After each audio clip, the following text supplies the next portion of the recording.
Got a crooked crown on my head. I'm the title holder, never in bed. Always moving fast, gotta keep ahead. Running down the path where I'm led. Sparkling lights, they follow me around. Chasing dreams, but I never hit the ground. City street. Hi everyone, my name is Kimberly Page with the Crooked Crown.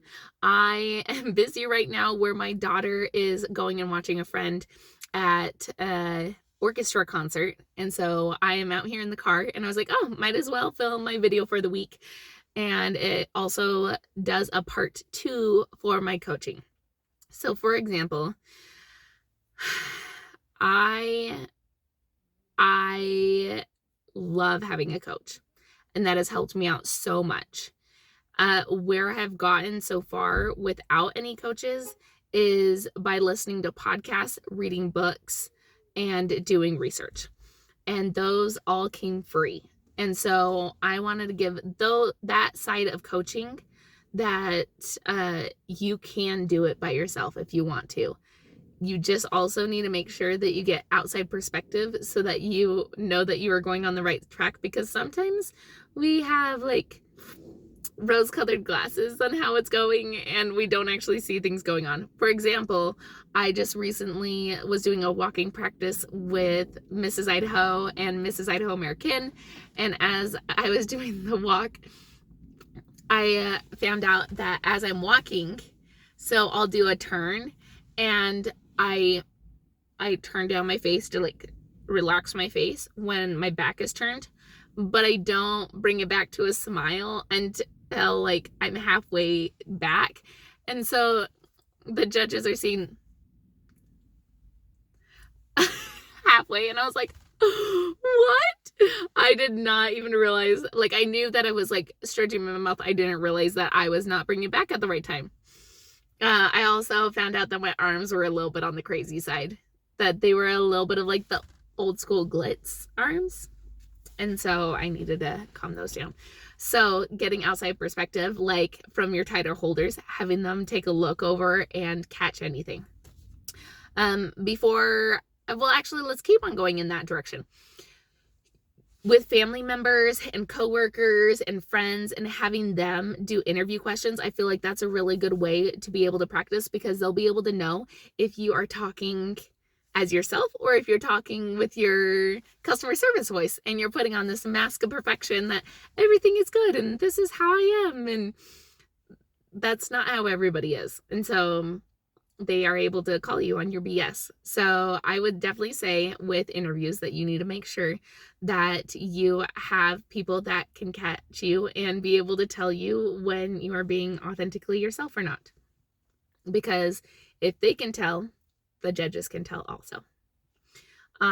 Also with watching your walks, you might be able to have friends and family watch you and be able to say, hey, something is off, but not always can they tell you what it is that is off. For example, I had the title holders watch me, and I have been watching videos of myself. I'm like, I look at myself in the mirror and I'm like, dang, you got this. And I'm like, yeah, it's so good. And then I watch the video and I'm like, why doesn't it look like how I pictured in my head? And then they were able to pick out those two things that I was like, oh, okay. So sometimes, like when my husband's watching me, he's like, what, you haven't learned to walk in 34 years? And I was like, you're right. I need all the practice I can to walk. And so he'll be able to be like your arms are too stiff, or I don't know what you're doing, but it just seems weird. And so I think it's best to get other people's perspectives, and then you can take it to like your title holders, other contestants, and be like, hey, somebody said it's off. Would you look at me and see what's going on? And they can help you. Having the outside perspective definitely does help. Or also videoing yourself. Along with the lines with videoing yourself, video your interview. Video it. It is so important. I know it's a little like scary because you're like, okay, they're watching me and everything. But as you are videoing, you will know what hand gestures you do. What I didn't realize is that, so in the past, I was a sign language interpreter, but the class got canceled. And so since it got canceled, my hands sometimes signs. And so I was like, oh, I don't understand. And so I'll go like this, or I'm like, I don't know.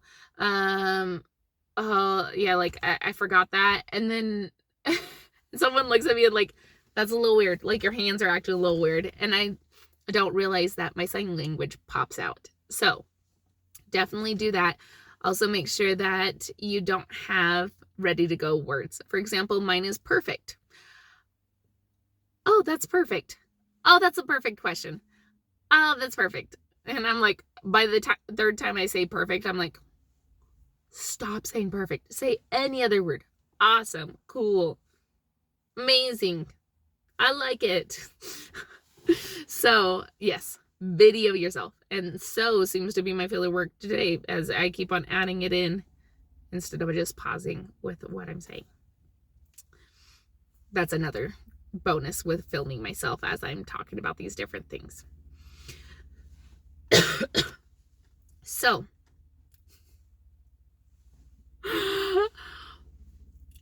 once we have people watching and helping, there's also different things you can do, from listening to podcasts to reading books or getting online media. And this is all free stuff. For example, I listened to Win a Pageant by Alicia Darby, and she also has a book, and this book has some of her main podcast episodes that she did. So like 74 pageant interview myths and how to avoid them. And then it goes through all of them. And so it goes through some of her episodes. If you listen to her episodes, you don't need the book, but I like the book because then I can write down all the different items. So with this, it talks about characteristics, what you need to do, mindset, everything like that. I also have Mrs. Idaho American. She is phenomenal. And she made a book that has step-by-step, figuring out your why, where to get clothes at, what you need to pack, all the different items that I am so impressed. And so it's this whole book. You can actually order it from her. And so I ordered a paperback version, and it has helped so much that every time that I compete, I will be ordering a new one so that I can go through it, because your whys change as you are competing. And it is going to be different from your first time to your last time to any time in between. She has one of the most amazing books for that. I wish I had it with me, but it's actually in my other car because I study in both cars. She also got us walking patterns, and so I have like all the walking patterns printed out, and got us like little thank you cards and like happy potatoes, and oh, she's way too cute. Let's see if I can get, oh yeah, there we go. So if you want to, you are welcome to reach out to her. I'm sure that she can order you a book and it can get shipped to you. With that, we have Win a Pageant podcast, and also I really like Powerhouse podcast. It talks a little bit more on the spiritual of finding the mission that God has for you and being able to apply it to pageants. And so with those two, I would definitely recommend those two podcasts if you are looking for more and extra information. Those are amazing resources. And those resources have got me into the top 8, top 10, top 15. I also got in the top 3 at a different pageant system. And so with those different things, it is amazing. I didn't take into the perspective that we first talked about of having an outside person telling you and fine-tuning everything. And so that's what I need, and that's been what I've been working on.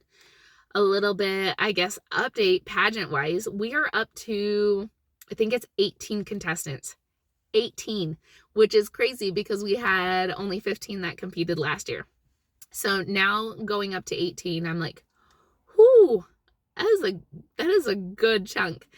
I have competed one year, we had 32 contestants, and that was huge. I don't feel like I had enough time to connect to all of them. So I personally like pageants where it's a little bit on the smaller side so that I actually get to know everybody. I can do coffee dates with everyone and get to know everyone. So That's personally my perspective, but I am totally for it. Let's try this out with 18, but it's probably going to increase because our cutoff date is February 1st.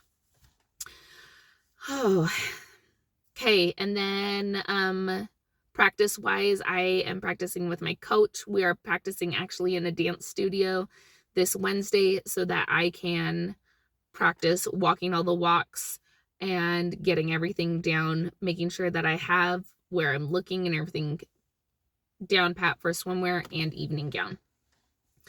Then I am also going to have, what is it? Oh, in December.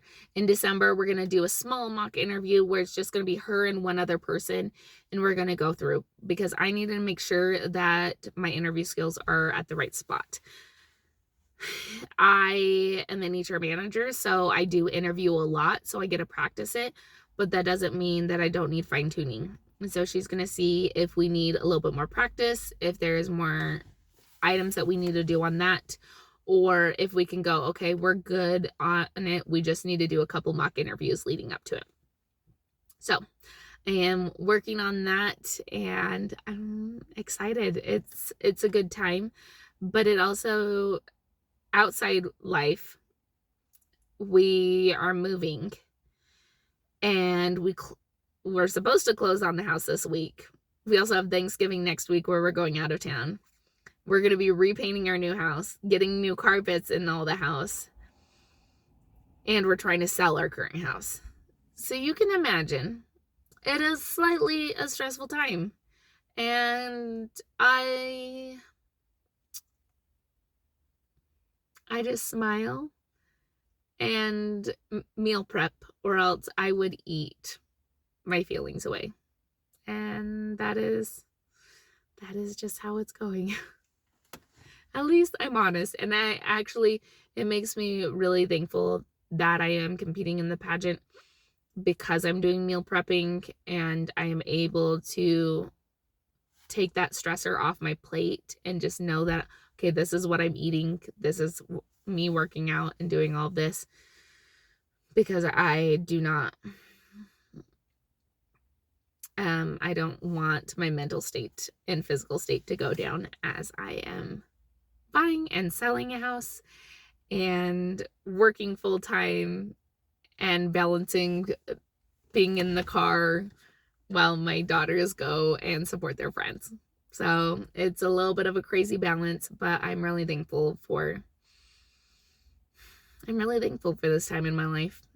And I'm really thankful for the people in it too.